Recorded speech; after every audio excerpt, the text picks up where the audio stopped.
On a souvent observé que toute mission véritablement bénie a pris naissance dans un réveil religieux.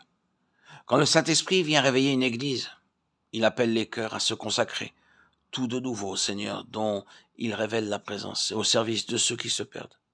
Il invite avec force les rachetés du Seigneur à travailler pour lui. C'est ce qui eut lieu à Antioche. Il y avait là des prophètes et des docteurs qui vaquaient au service du Seigneur et qui jeûnaient.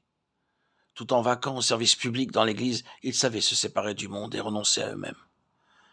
Leur maître était remonté au ciel. Ils sentaient le besoin de rapports intimes et soutenus avec lui, ils comprenaient que l'esprit qui demeurait en eux ne pouvait avoir toute liberté d'action que s'ils restaient en communion avec lui, crucifiant la chair autant que possible. Ils vaquaient donc au service du Seigneur et jeûnaient.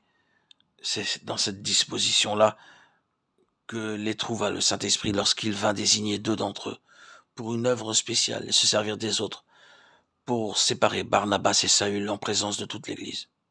Depuis ce temps-là, le royaume des cieux n'a pas changé de législation. Toujours le Saint-Esprit se charge de l'œuvre des missions. Toujours il fait connaître sa volonté.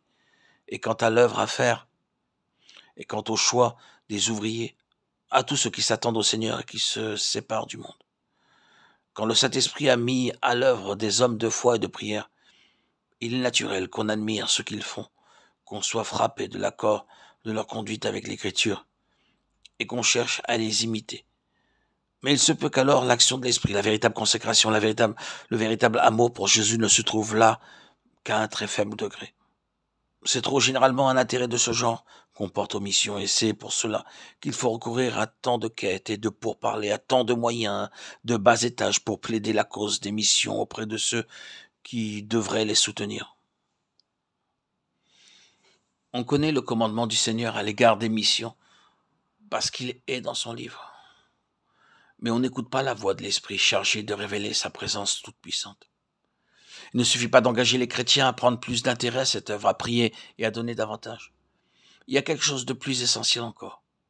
Il faut que ce soit le Saint-Esprit qui fasse revivre ce commandement du roi de gloire dans le cœur de chacun des croyants et qu'il en fasse de nouveau le signe distinctif de toute vie chrétienne.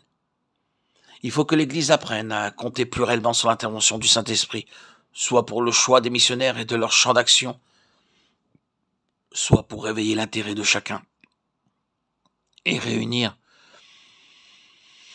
les contributions nécessaires. C'est dans la mission qu'on entreprend en priant et en s'attendant à l'Esprit